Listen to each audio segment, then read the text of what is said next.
My Father's Dragon, Chapter 3. My father finds the island. My father hid in the hold for 6 days and nights. Twice he was nearly caught when the ship stopped to take on more cargo. But at last he heard a sailor say that the next port would be Cranberry, and that they'd be loading the wheat there. My father knew that sailors would send home if they caught him.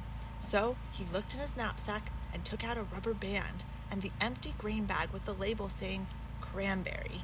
At the last moment, my father got inside the bag, knapsack and all, and folded the top of the bag inside and put the rubber band around the top.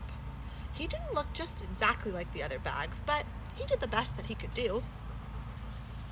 Soon the sailors came to unload. They lowered a big net into the hold and began to moving the bags of wheat. Suddenly, one sailor yelled, "Great Scott! This is the queerest bag of wheat I've ever seen.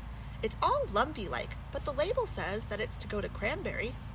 The other sailors looked at the bag too, and my father, who was in the bag, of course, tried even harder to look like a bag of wheat. Then another sailor felt the bag, and he just happened to get hold of my father's elbow. "I know what this is," he said. "This is a bag of dried corn on the cob." And he dumped my father into a big net along with the bags of wheat. This all happened in the late afternoon, so late that the merchant in Cranberry who had ordered the wheat didn't count the bags until the next morning. He was a very punctual man and never late for dinner. The soldier told the captain, and the captain wrote down on a piece of paper that they had delivered 160 bags of wheat and 1 bag of dried corn on the cob. They left the piece of paper for the merchants and sailed away that evening. My father heard later that the merchant spent the whole next day counting and recounting the bags and feeling each one to find the dried bag of corn on the cob. He never found it because as soon as it was dark, my father climbed out of the bag, folded it up, and put it back in his knapsack. He walked along the shore to a nice shady place and he lay down to sleep.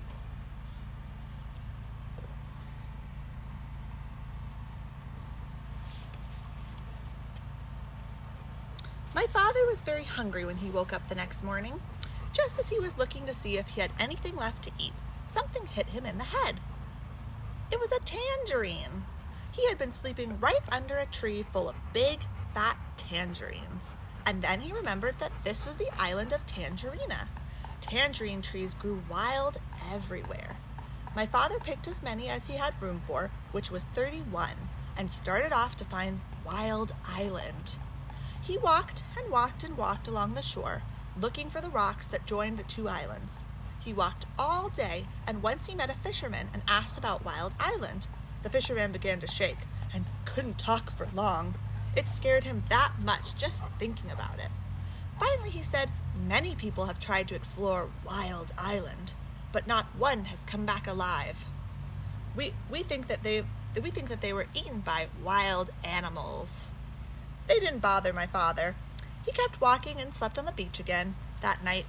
It was a beautiful, clear day, and way down the shore my father could see a line of rocks leading out to the ocean.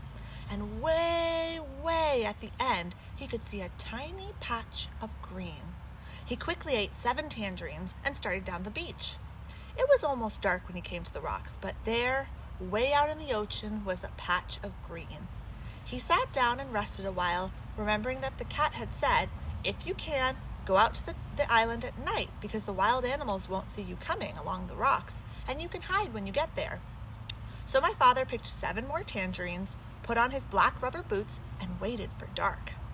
It was a very black night, and my father could hardly see the rocks ahead of him. Sometimes they were quite high, and sometimes the waves almost covered them, and they were slippery and hard to walk on. Sometimes the rocks were far apart, and my father had to get a running start and leap onto the next one. After a while, he began to hear a rumbling noise. It grew louder and louder as he got nearer the island. At last, it seemed as if it was right on top of the noise, and he was there.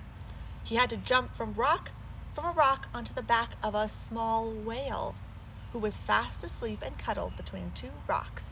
The whale was snoring and making noise like a steam shovel, so it never heard my father say, "Oh, I didn't know that was you," and it never knew my father had jumped on its back by mistake.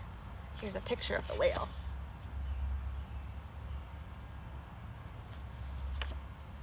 For 7 hours, my father climbed and slipped, leapt from rock to rock, but while it was dark, he finally reached the last rock and stepped off onto Wild Island. And you'll have to see the next chapter to find out more about Wild Island.